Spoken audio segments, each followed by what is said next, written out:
Now, we were told that most of these killed, if not all, were killed sapagkat sila ay nanlaban. Therefore, the question is, kung sila po'y nanlaban, meron nakuhang ebidensya ang mga kapulisan natin. Nakaswap ako na, matagal na po yun, mga 1987. Hindi pa mayor si then Mayor Duterte. Hindi pa siya mayor, mayroong police assistance. May nabaril po ako, namatay. Kinasuhan po ako. Isang quality. And that's the reason why you were hired by the former president. Am I correct? Hindi naman siguro, Your Honor. Anong quality niyo po? Trabaho lang po yun, police Bakit assistance. po kayo kinuha ni former president? Ano po yung quality niyo na nagustuhan niya? Thank you, Mr. Chair. I just would like to manifest when we had our second hearing in the Committee on Human Rights, I asked the Philippine National Police for the data of those who died in police operations. And I think that it must be said here publicly so that people would know. According to this data submitted to me by General Bakay, from period covered July 1, 2016 to June 30, 2022. Drug lord that were killed, 21. Financier, 9. Maintainer, 18. Operator, 12. Pusher, 7,173. User, 440. Now, we were told that most of these killed, if not all, were killed sapagkat sila ay nanlaban. Therefore, the question is, kung sila po'y nanlaban, meron nakuhang ebidensya ang mga kapulisan natin at sila ngayon ay nandun sa tinatawag nating, ang tawag doon? Sa Philippine National Police, Crime Lab. Crime Laboratory, no?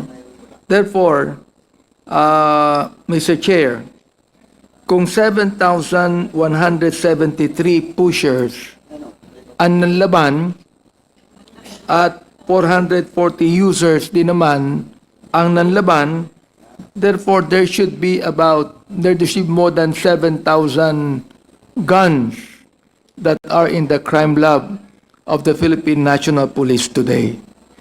Ito lang po ang nais kong sabihin, Mr. Chair, if I may also suggest that perhaps we in the Quadcom could be able to have an ocular inspection on the crime lab of the Philippine National Police to find out that if indeed there are enough guns that they have actually confiscated as evidence in the killings of more than 7,000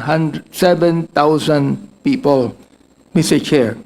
Yun lang po ang gusto kong sabihin. Thank you. Thank you, Congressman Abante. Yes, we will schedule an ocular visit in the. Where do you want to visit? In the Crime lab. The crime lab. Okay, in the crime lab as soon as our schedule permits. So I'm sure, Mr. Chair, yung mga baril kasi dapat may date yan, saka may pangalan, di ba? yes, That's marked, di ba? So therefore, tingnan natin maigi kung talaga nanlaban tong halos lahat na 7,000 na ito. okay. Thank you, Congressman Abante. The next to interpolate, the second to the last is Congressman Dan Fernandez. Thank you, Mr. Chairman. Kapraso lang po to. Talagang kapraso lang. Kanina I was about to ask Mr. Sani Benaventura. Matagal po kayo kay former president, no? At Yes, Your Honor. ilan na po yung napatay niyo po Isa lang po. sa buong buhay niyo? Nakasuhan na po ako ng sa Napolcom. Nakaswap ako ng, matagal na po yun, mga 1987. Hindi pa mayor si then Mayor Duterte. Hindi pa siya mayor, mayroong police assistance, may nabaril po ako, namatay. Kinasuhan po ako sa Napolcom Administrative. Bakit niyo po napatay, Mr. Sani? Extortionist po. Extortionist. Yeah po. At because of that, can you kindly tell us the whole story? Yun po, na may nagtawag ng police assistance, pinuntahan namin. May baril talaga, Your Honor. May Saan ho baril. kayo naka-istasyon during that time? Sa police station, Your Honor. Oo nga po, sa nga pong police station. Sa po. Sa Sasa, ayo. Sasa police station. Kala ko sa police station. So sa Sasa police station kayo naka-assign. Yes, Your Honor. Kung saan, doon din na-assign si Colonel Garma. Di ba? Yes, Your Honor. At yung pong responde nyo, ay kayo ang head ng Sasa police station nung mapatay niyo po. No, walang, Your Honor. Anong rango po nyo during that time? SPO3? SPO3. SPO3. Yes, Your Honor. Okay, at year ano po yan? 19 na lang po. I think 87, Your Honor, 87. At tingin nyo, yun po naging caliber nyo. O yun ang naging tinatawag nating isang quality. And that's the reason why you were hired by the former president. Am I correct? Hindi naman siguro, Your Honor. Ay, anong quality nyo po? Trabaho lang po yun na police Bakit assistance. po kayo kinuha ni former president? Ano po yung quality nyo na nagustuhan niya?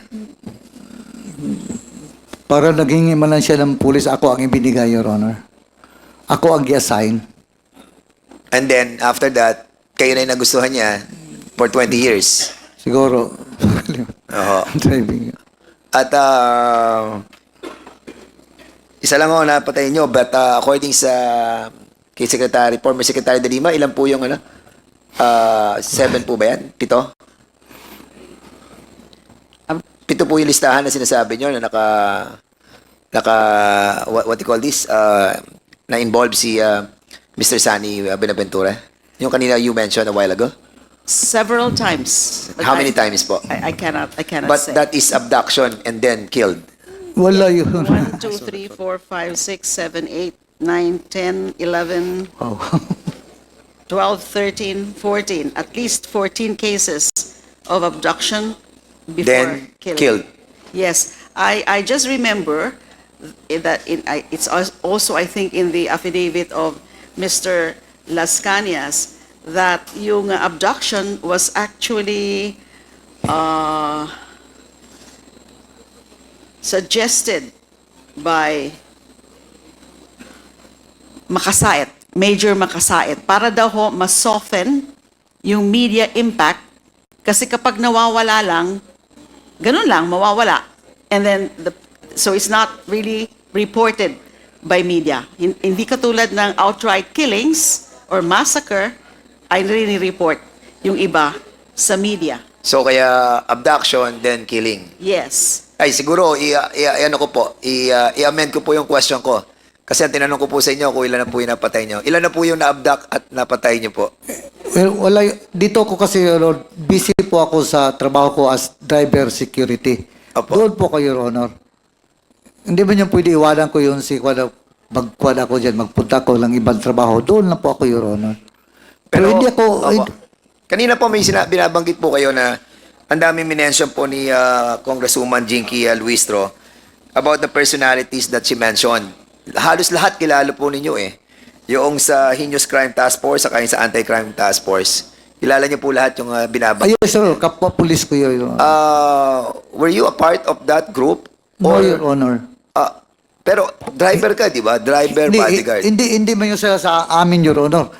Part sila ng police investigation. Kaya nga, I understand that. Pero Yes, sir. ikaw, andun ka kay former president. Yes, Your Honor. At bilang nandun ka, nakatuto ka talaga kay presidente Yes, bilang Your driver Honor. and bodyguard. Yes, Your Honor. And at the same time, kilala mo lahat itong mga nandito sa mga grupong to. Yes, Your Honor. Why? Kapwa-pulis ko, Your Honor. Halos lahat dyan sa Lahat ng DCPO. itong polis na binanggit niya kanina, taga Davao. Sorry po. Lahat itong binanggit ni Congresswoman Luistro kanina, taga Davao. Yes, Your Honor. And kilalang-kilala mo sila lahat. Yes, Your Honor. Okay. Um,